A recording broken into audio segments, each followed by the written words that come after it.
എല്ലാവർക്കും പുതിയൊരു വീഡിയോയിലേക്ക് സ്വാഗതം. നല്ലൊരു സ്നാക്സ് റെസിപ്പി ആയിട്ടാണ് ഇന്ന് വന്നിട്ടുള്ളത്. കുട്ടികൾക്ക് സ്കൂളൊക്കെ വിട്ട് വരുമ്പോൾ കൊടുക്കാൻ പറ്റിയ നല്ലൊരു ഈവനിങ് സ്നാക്സാണിത്. അപ്പോൾ ഈ ഒരു സ്നാക്സ് തയ്യാറാക്കുന്നത് ഉരുളക്കിഴങ്ങ് വെച്ചിട്ടാണ്.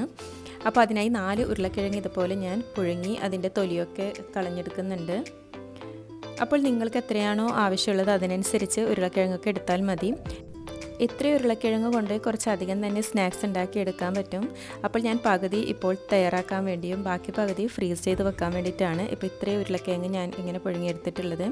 അപ്പോൾ ഇതിൻ്റെ തൊലിയൊക്കെ കളഞ്ഞ് നന്നായി ഒന്ന് ഇതുപോലെ ഉടച്ചെടുക്കണം. ഒട്ടും കഷ്ണങ്ങളൊന്നും ഇല്ലാതെ വേണം ഇതുപോലെ ഒന്ന് ഉടച്ചെടുക്കാൻ. ഇനി ഇതിലേക്ക് കുറച്ച് ഉപ്പിട്ട് കൊടുക്കാം. ഇനി ഇതിലേക്ക് ചേർത്ത് കൊടുക്കുന്നുള്ളത് ക്രഷ്ഡ് ചില്ലിയാണ്. അത് എരിവിനനുസരിച്ച് ചേർത്ത് കൊടുക്കാം. ഇനി ഇതിലേക്ക് ഒറിഗാനോ ആണ് ചേർത്ത് കൊടുക്കുന്നുള്ളത്. അതിനുശേഷം പാപ്രിക്ക പൗഡറും കൂടി ഇട്ട് കൊടുക്കുന്നുണ്ട്.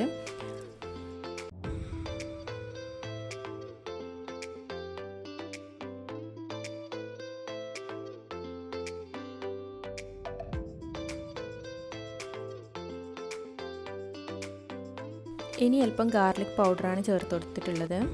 അപ്പോൾ ഗാർലിക് പൗഡർ ഇല്ലെങ്കിൽ ഗാർലിക് ചെറുതായി കട്ട് ചെയ്തോ പേസ്റ്റാക്കിയോ ഇതിൽ ചേർത്ത് കൊടുക്കാം. ഇനി ഇത് നന്നായി ഒന്ന് കൈവച്ച് കുഴച്ചെടുക്കാം. മസാലയൊക്കെ എല്ലായിടത്തും ആകുന്നത് വരെ നല്ലോണം ഒന്ന് കുഴച്ചെടുക്കണം. ഇതിൽ വേറെ ഇൻഗ്രീഡിയൻസ് ഒന്നും ചേർത്ത് കൊടുക്കുന്നില്ല. ഇത്രയും പൊടികൾ മാത്രമേ ഇതിൽ ചേർത്ത് കൊടുക്കുന്നുള്ളൂ. അപ്പോൾ എല്ലായിടത്തും മസാല എത്തുന്നത് വരെ ഇതുപോലെ ഒന്ന് നല്ലോണം കുഴച്ചെടുക്കാം.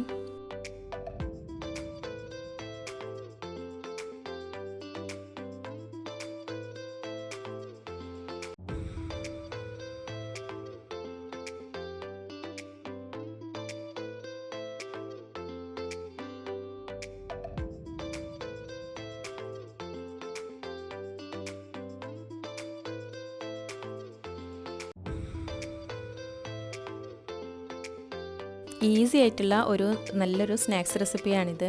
അപ്പോൾ കുട്ടികൾക്ക് സ്കൂളിലേക്ക് സ്നാക്സ് ആയിട്ടൊക്കെ ഇത് കൊടുത്തു വിടാം. അതുപോലെ തന്നെ വൈകുന്നേരം സ്കൂൾ വിട്ട് വരുമ്പോൾ ഒക്കെ റെഡിയാക്കി വെക്കുകയാണെങ്കിൽ കുട്ടികൾക്ക് വളരെ ഇഷ്ടപ്പെടും. അപ്പോൾ വളരെ പെട്ടെന്ന് തന്നെ നമുക്ക് തയ്യാറാക്കി എടുക്കാനും പറ്റും. അപ്പോൾ ഇത് കുറച്ചധികം തന്നെ തയ്യാറാക്കി ഫ്രീസ് ചെയ്ത് വെക്കുകയാണെങ്കിൽ അത് പിന്നീടൊക്കെ ആവശ്യം വരുമ്പോൾ നമുക്ക് എടുത്ത് ഉപയോഗിക്കാം. ഇനിയിപ്പോൾ ഈ ബാറ്റർ അല്പം ലൂസായിട്ടാണ് ഉള്ളത്. അപ്പോൾ ഇതൊന്ന് കോട്ട് ചെയ്തെടുക്കാൻ വേണ്ടിയിട്ട് ഒരു 2 ടേബിൾ സ്പൂൺ കോൺഫ്ലവർ കൂടി ഇട്ട് കൊടുക്കുന്നുണ്ട്. അപ്പോൾ അതും ഇട്ട് നല്ലോണം ഒന്ന് കുഴച്ചെടുക്കാം. കയ്യിൽ വെച്ച് ഇങ്ങനെ ഉരുളയാക്കി എടുക്കാൻ പറ്റുന്ന ആ ഒരു രീതിയിലായിരിക്കും കിട്ടണം ഈ ഒരു ബാറ്റർ. ഇനി അതിലേക്ക് അല്പം ഓയിലും കൂടി ഇട്ട് കൊടുക്കുന്നുണ്ട്. ഞാൻ കയ്യിലൊട്ടി പിടിക്കാതിരിക്കാൻ വേണ്ടിയിട്ടാണ് കുറച്ച് ഓയിൽ ഒഴിച്ച് കൊടുത്തിട്ടുള്ളത്. ഇനി ഇത് ഓയിലെല്ലാം എടുത്ത് ഇതുപോലെ ഒന്ന് ആക്കിയെടുക്കാം.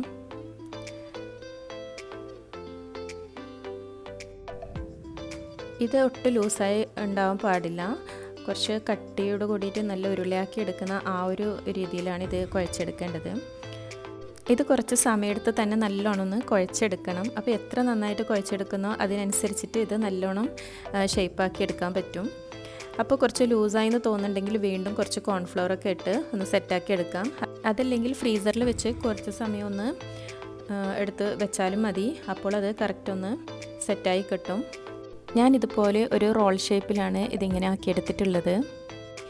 ഇനി ഇതിനെ ഒന്ന് കട്ട് ചെയ്തെടുക്കണം.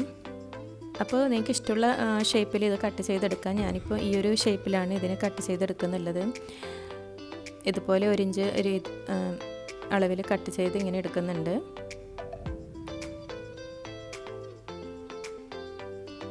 അപ്പോൾ കുറച്ച് റോള് മാത്രമേ ഞാനിപ്പോൾ ആക്കിയെടുത്തിട്ടുള്ളൂ. ബാക്കിയുള്ള ഡോ അവിടെ മാറ്റി വെച്ചിട്ടുണ്ട്. അത് പിന്നീട് ചെയ്തെടുക്കാം.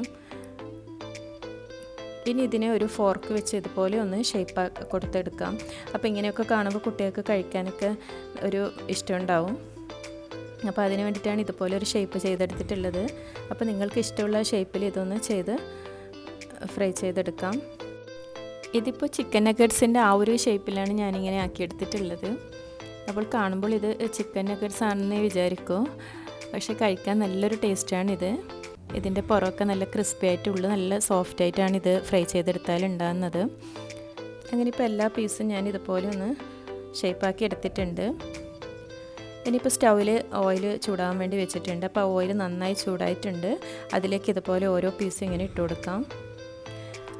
അപ്പോൾ ഓയിൽ ഇട്ട് കൊടുക്കുന്ന സമയത്ത് നല്ലോണം ഓയിൽ ചൂടായിട്ട് വേണം ഇട്ട് കൊടുക്കാൻ.